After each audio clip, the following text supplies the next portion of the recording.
Thank you very much to the Specialty Food Association for having me here today. It's very exciting to be here in New York City and get to tell you a little bit about how we do innovation in the Portland area and actually all around the West Coast. So one of the things that I look for in a food entrepreneur is passion. Passion is critical to the success of a food business, and without it, we really can't go anywhere.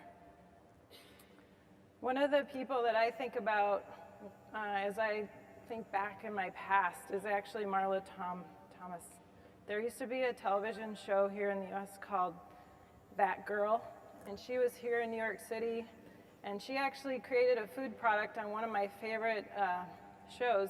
She created tomato soup. She didn't have any money, and she went into a local diner and she asked for a bowl of hot water, and she took some ketchup and she squirted it into the bowl, and she ate it with some free crackers.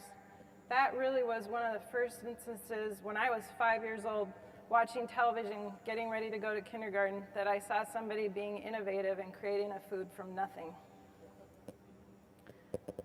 The second thing that I look for in a successful entrepreneur is persistence. It's critical for the success. You have to keep going even when things aren't going well, and you need to do things that you don't want to do. You have to be persistent. Perseverance. Perseverance is so important in the daily life and everything that you do when you're a food entrepreneur. We all look for a big heart. We have to love what we're doing, and all of the people that I've met in the food industry that are working as innovators and creating new food products have a big heart and they love what they're doing. This guy, his name is Jack LaLanne. I don't know if you know who Jack LaLanne is, but right now I think we're all working his 100-year plan. I see people drinking lots of smoothies. I see people doing exercise in place. And I see that guy in my mind from when I was a child and how he's affected our future.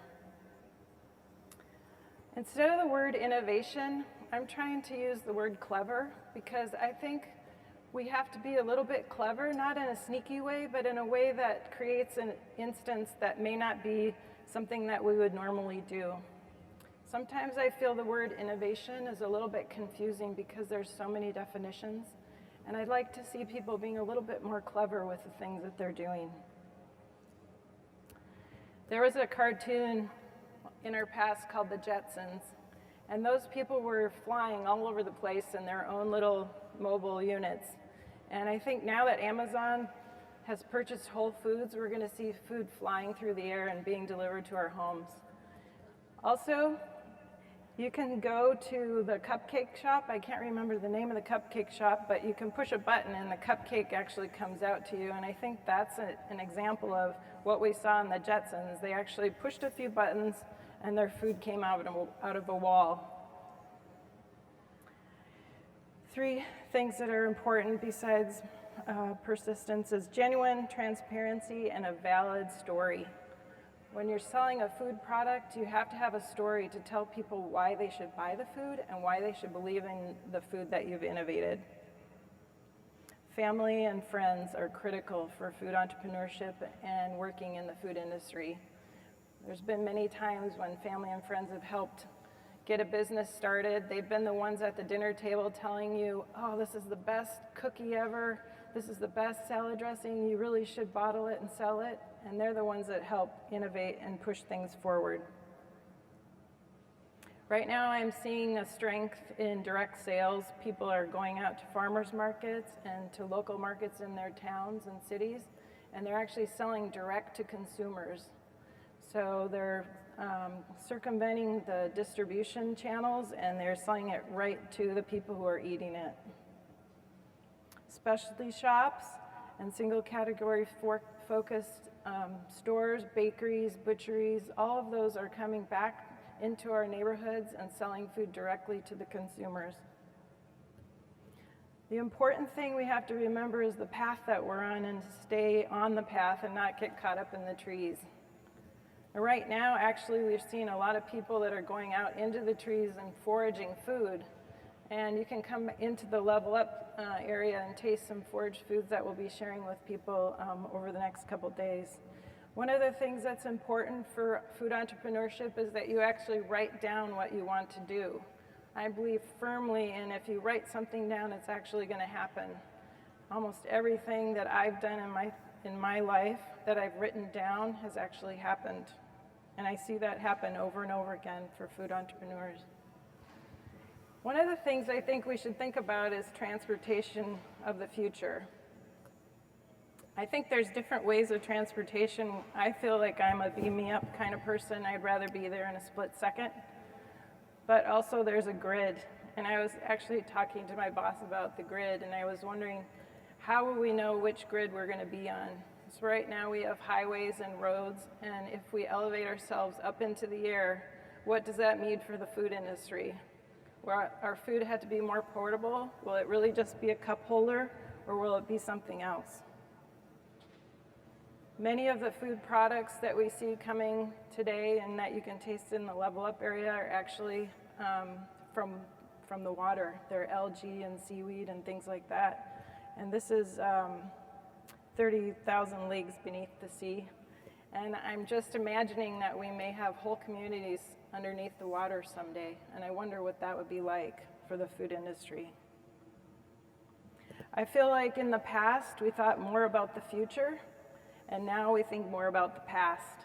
We're seeing simple foods that people can make and eat quickly that have very simple ingredient statements that people understand and want to eat. I think we're seeing global food needs in every neighborhood in your town. We have people from many, many different countries coming and living and sharing their foods, and the ethnicities are transferring across different categories. We also are recognizing the food deserts in every city. There are places where food is not available, and I think as a food industry, we could help alleviate that problem by going out and sharing food with the people that need it.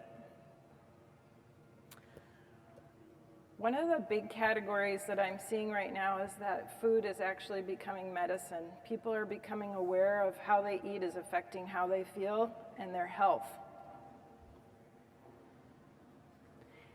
This statement, never pass judgment. This is something that I had to learn at the Food Innovation Center. When people would come in with a crazy innovative idea, I would have to say, okay, let's do it. I want to encourage you. Let's go ahead and try and get this to work. And many times it does. The other statement that we use in Portland is cooperation, not competition. And I think that's why we're having such a success in the Portland and Oregon area, is that everyone helps everyone with their new food ideas. I like to think of all boats rising as the category rises, and I have a challenge for the Specialty Foods Association and for the people who are members. I was thinking, if every member was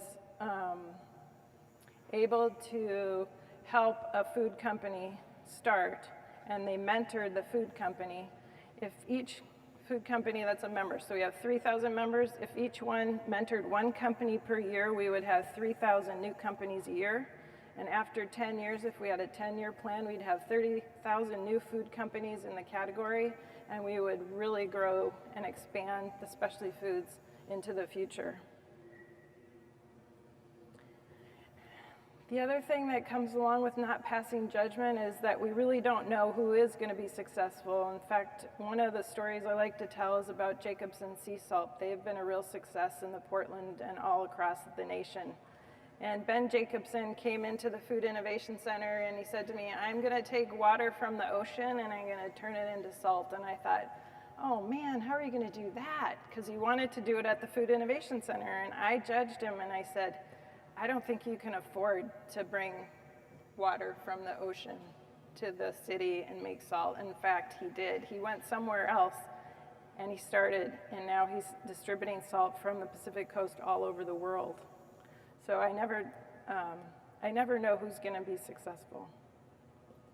My last slide, I just want to tell you that at one time, every food was a new food.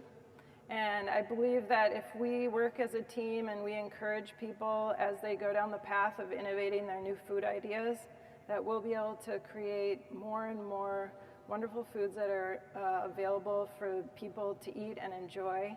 And I look forward to meeting you all if you stop by in the Level Up area to taste some of our exciting new innovations. Thank you.